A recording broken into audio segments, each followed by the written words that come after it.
राधे राधे, जय श्री कृष्णा। प्रिय भक्तगणों, आज मैं आप सभी को एक अद्भुत कथा सुनाने जा रही हूँ जो राधा रानी की महिमा की कथा है, संत की भाव की कथा है। आप सभी भक्तजन इस कथा को बड़े ही प्रसन्नचित मन से पूरा अवश्य सुनिएगा। एक संत बरसाना में रहते थे और हर रोज सुबह उठकर यमुना जी में स्नान करके राधा जी के दर्शन करने जाया करते थे। यह नियम हर रोज का था। जब तक राधा रानी के दर्शन नहीं कर लेते थे तब तक जल भी ग्रहण नहीं करते थे। दर्शन करते करते करीब उनकी उम्र 80 वर्ष की हो गई।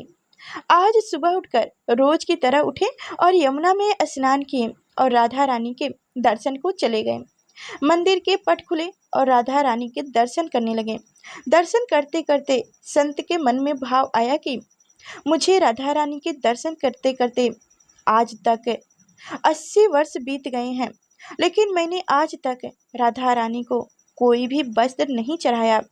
लोग राधा रानी के लिए कोई नारियल लाता है, कोई चुनरी लाता है, कोई चूड़ी लाता है, कोई बिंदी लाता है, कोई साड़ी लाता है, कोई लहंगा चुनरी लाता है, लेकिन मैंने तो आज तक कुछ भी नहीं चढ़ाया है। यह विचार संत जी के मन में आया कि जब सभी मेरी राधा रानी के लिए कुछ न कुछ लाते हैं तो मैं भी अपनी राधा रानी के लिए कुछ न कुछ लेकर जरूर आऊँगा, लेकिन क्या लाऊं जिससे मेरी राधा रानी खुश हो जाए। तो संत जी यह सोचकर अपनी कुटिया में आ गए। सारी रात सोचते सोचते सुबह हो गई। उठ करके स्नान किए और आज अपनी कुटिया में ही राधा रानी के दर्शन पूजन किए। दर्शन के बाद मार्केट में जाकर सबसे सुंदर वाला लहंगा चुनरी का कपड़ा लाए और अपनी कुटिया में आकर के अपने ही हाथों से लहंगा चुनरी को सिले और सुंदर से सुंदर उस लहंगा चुनरी में गोट लगाएं। जब पूरी तरह से लहंगा चुनरी को तैयार कर लिए तो मन में सोचे कि इस लहंगा चुनरी को अपने राधा रानी को पहनाऊंगा तो बहुत ही सुंदर मेरी राधा रानी लगेगी। यह सोच करके जब संत जी उस लहंगा चुनरी को लेकर राधा रानी के मंदिर को चले, मंदिर की सीढ़ियां चढ़ने लगे और अपने मन में सोच रहे हैं कि आज मेरे हाथों के बनाए हुए लहंगा चुनरी राधा रानी को पहनाऊंगा तो मेरी लाडली खूब सुंदर लगेगी। यह सोच करके जा रहे हैं। इतने में एक बरसाना की लड़की लाली आई और बाबा से कहती है, बाबा आज बहुत ही खुश हो, क्या बात है बाबा बताओ ना। तो बाबा ने कहे कि लाली आज मैं बहुत खुश हूँ। आज मैं अपने हाथों से राधा रानी के लिए लहंगा चुनरी बनाया है। इस लहंगा चुनरी को राधा रानी जी को पहनाऊंगा और मेरी राधा रानी बहुत सुंदर दिखेगी। उस लाली ने कहा, बाबा मुझे भी दिखाओ ना, आपने लहंगा चुनरी कैसी बनाई है।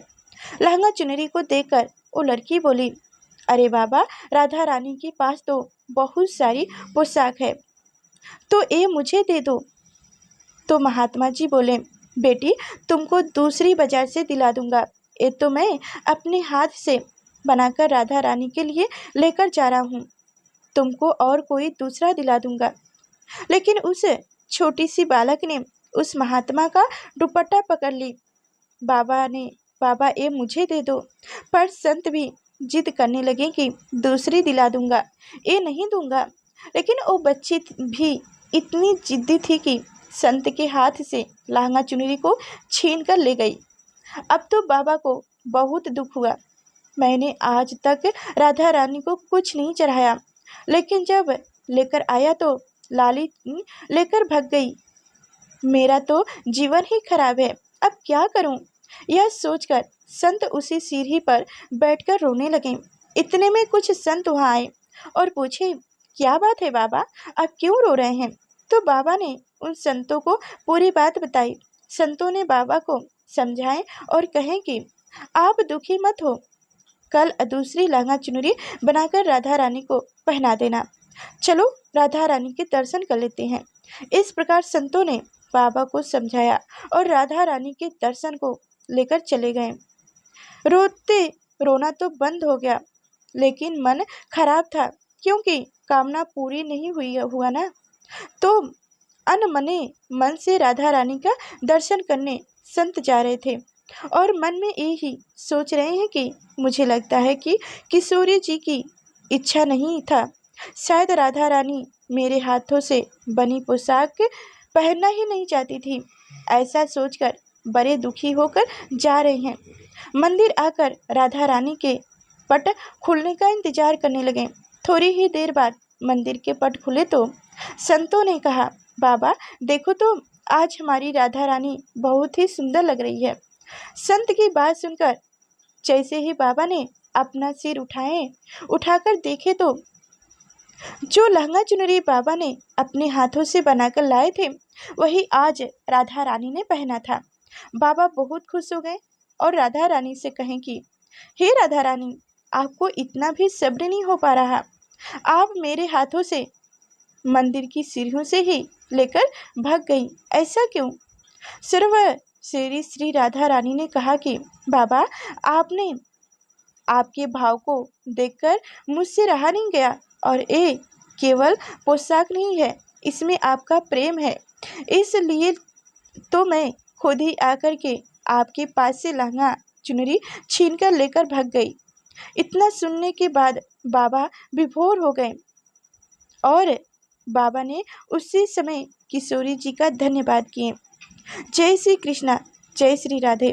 तो प्रिय भक्तों, एक ऐसी ही राधा रानी की भक्त की कथा सुनिए। एक बार 3 साधु थे जो बरसाना की ओर जा रहे थे।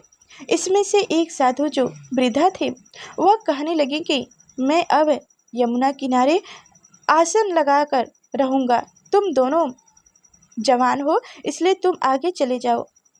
जब दोनों युवा साधु चलते चलते बरसाना के निकट पहुँचे तो कहने लगे कि अब हम श्री जी के गांव में पहुंच जाएंगे। एक तरह से हम राधा रानी के मेहमान हुए, इसलिए हम बरसाना में भिक्षा नहीं मांगेंगे। राधा रानी के मंदिर में आरती के समय जो प्रसाद मिलेगा वही ही खा लेंगे और अगर कोई भोजन कराए तो भोजन कर लेंगे, अन्यथा किसी से मांगेंगे नहीं। दोनों साधुओं ने मजाक किया और ऐसे ही कह दिया। मंदिर में पहुंचकर राधा रानी के दर्शन किए, मंदिर में आरती देखी और उत्सव का आनंद लिया। दोनों ने सोचा कि राधा रानी के मेहमान हैं, इसलिए भोजन भिक्षा तो नहीं मांगेंगे, इसलिए बिना भोजन किए ही सो जाएं। उसी रात्र राधा रानी ने स्वप्न में मंदिर के पुजारी को जगाया और कहने लगी, मेहमान भूखे हैं, आप चैन से सो रहे हो? पुजारी जी आश्चर्य से कहने लगे कि मेहमान कहाँ हैं? राधा रानी कहने लगी कि 2 साधु हैं जो बिना भोजन किए सो गए हैं। पुजारी जी जल्दी से उठे और साधुओं को ढूंढकर उन्हें जगाएं। वह पूछने लगे कि क्या आप श्री राधा रानी के मेहमान हैं? पुजारी जी कहने लगे कि आप उठकर बैठिए, मैं आपके लिए अभी भोजन प्रसाद का प्रबंध करता हूँ। पुजारी जी मंदिर में जो भी उत्सव का भोजन प्रसाद बचा था, लड्डू, खीर, रसगुल्ले और जो भी भोग प्रसाद बचा था, जल्दी से दोनों को परोस दिए। साधु मन ही मन सोच रहे हैं कि हमने तो मजाक में कहा था कि हम राधा रानी के मेहमान हैं, राधा रानी तो सचमुच हम पर कृपा कर दी, भर पेट भोजन करा दिए। दोनों साधु राधा रानी का धन्यवाद करके सो गए।